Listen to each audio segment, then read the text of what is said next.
নমস্কার, শম্পার পাঁচফোড়নের গল্প রান্নাঘরে আপনাদের স্বাগত জানাই। আজকে বানাবো ডিমের কোফতা।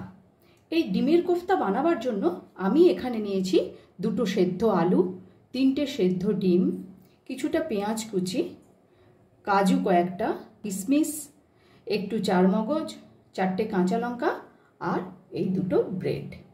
এবারে আমি প্রথমে আলু আর ডিমটাকে স্ক্র্যাপারে কুড়িয়ে নেব। আলুটাকে প্রথমে আমি গ্রেটারের এই বড় দিকটা দিয়ে কুড়িয়ে নিচ্ছি। এইভাবে 2টো আলুকে আমি এইভাবে কুড়িয়ে নিলাম। এবারে আমি ডিম 3টেকেও এইভাবে কুড়িয়ে নেব।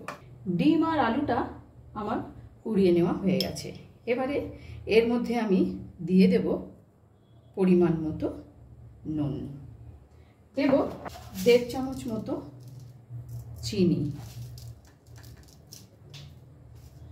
দিচ্ছি 1 চামচ মতন লঙ্কার গুঁড়ো, দেব সামান্য পরিমাণ হলুদের গুঁড়ো, আর দেব কুচিয়ে রাখা পাকা লঙ্কাগুলো, আর যে কিশমিশগুলো আমি রেখেছিলাম সেগুলোকে সব কুচি করে এর মধ্যে দিয়ে দিচ্ছি।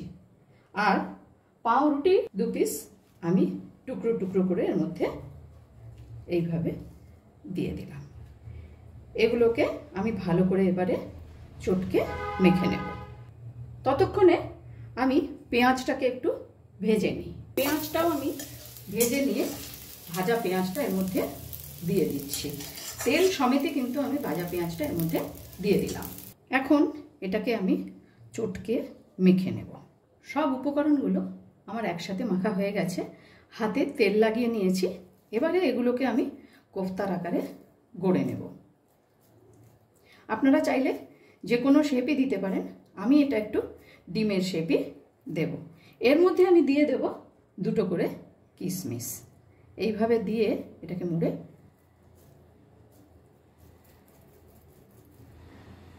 এইভাবে শেপ দিয়ে নেব। এইভাবে সবকটা আমি গড়ে নেব। সবকটি কোফতা আমি এইভাবে গড়ে নিয়েছি।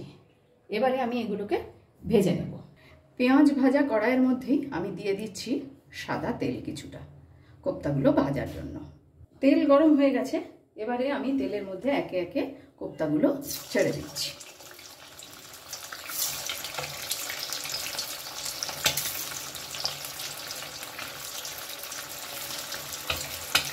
ভালো করে উল্টে পাল্টে লাল করে ভেজে নেব। কোফতাগুলো ভাজা হয়ে গেছে। এবার আমি এগুলোকে নামিয়ে নেব।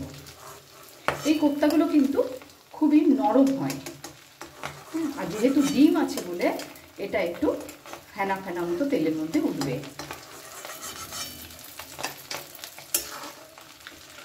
এগুলোকে আমি তুলে নিলাম।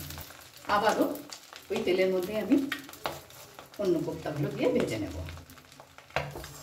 আমার রান্না যদি আপনাদের ভালো লেগে থাকে অবশ্যই লাইক ও ফলো করে আমার পাশে থাকবেন। আর যারা ইউটিউব থেকে আমার এই চ্যানেলটি দেখছেন তাদের কাছে অনুরোধ রইল চ্যানেলটি সাবস্ক্রাইব করে পাশে থাকা বেল আইকনটি অবশ্যই প্রেস করবেন, যাতে আমি কোনো নতুন রেসিপি দিলে আপনাদের কাছে নোটিফিকেশন পৌঁছে যায়। এবার এগুলোকেও আমি নামিয়ে নেব। কড়াই ধুয়ে আবার আমি বসিয়ে দিয়েছি। এবারে দিয়ে দিচ্ছি এর মধ্যে আর একটু সাদা তেল। তেলের মধ্যে দিয়ে দিলাম তেজপাতা, আর দিচ্ছি গোটা গরম মশলা, দিয়ে দিচ্ছি কিছুটা পরিমাণ গোটা জিরে। ভালো করে একটু এটা করতে দেব 4 সেকেন্ড 5 সেকেন্ড মতো। এবার এর মধ্যে আমি দেব 1 চামচ মতো আদা রসুন বাটা,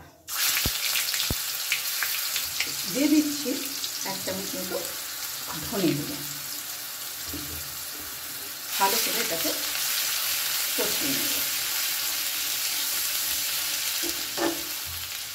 এবার দেব স্বাদ অনুযায়ী নুন, আর দেব 1 চামচ মতো চিনি। কোফতার মধ্যেও আমি চিনি দিয়েছিলাম, এখানেও একটু চিনি দিতে লাগবে। দেব 1/2 চামচ মতো শুকনো লঙ্কার গুঁড়ো। ভালো করে এটা মশলাটা আমি কষিয়ে নেব। দেব সামান্য একটু জল, যাতে মশলাটা পুড়ে না যায়।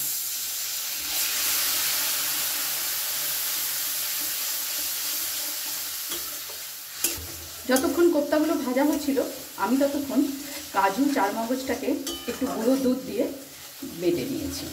তেল ছেড়ে আসা পর্যন্ত অপেক্ষা করব। মশলা থেকে তেল ছেড়ে এসেছে, এবারে আমি কাজু চারমগজের পেস্টটা দিয়ে দেব।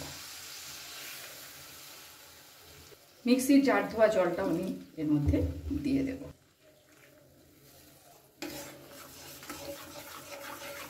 ভালো করে এটা আমি মিশিয়ে নিচ্ছি।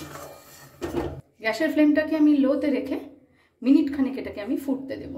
মিনিট খানেকের জন্য এটাকে আমি ঢেকে দিলাম। মিনিট খানেক হয়ে গেছে, এবারে আমি একটু দেখে নেব।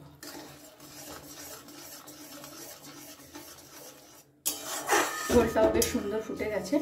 কোপ্তাগুলো কিন্তু এর মধ্যে দিয়ে ফোটানো যাবে না, কারণ কোপ্তাগুলো ভীষণ নরম। এই ঝোলটাকে কোপ্তার ওপরে ঢেলে দিতে হবে। এমন অবস্থায় আমি দিয়ে দিচ্ছি 2টো চেরা কাঁচা লঙ্কা, আর দিচ্ছি একটুখানি শাহি গরম মশলা। একবার হলেও বাড়িতে এইভাবে ট্রাই করে দেখবেন, খুব কম সময়ে তৈরি হয়ে যায় এবং খেতেও ভীষণ টেস্টি হয়। এবার এটাকে আমি নামিয়ে কোফতাগুলোর উপরে ঢেলে দেব। ঝোলটা এর উপরে আমি এইভাবে ঢেলে দেব।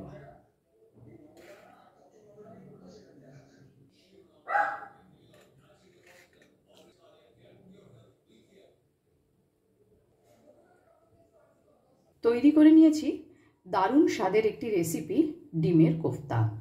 ভিডিওটি আপনাদের কেমন লাগলো অবশ্যই কমেন্টস করে জানাবেন।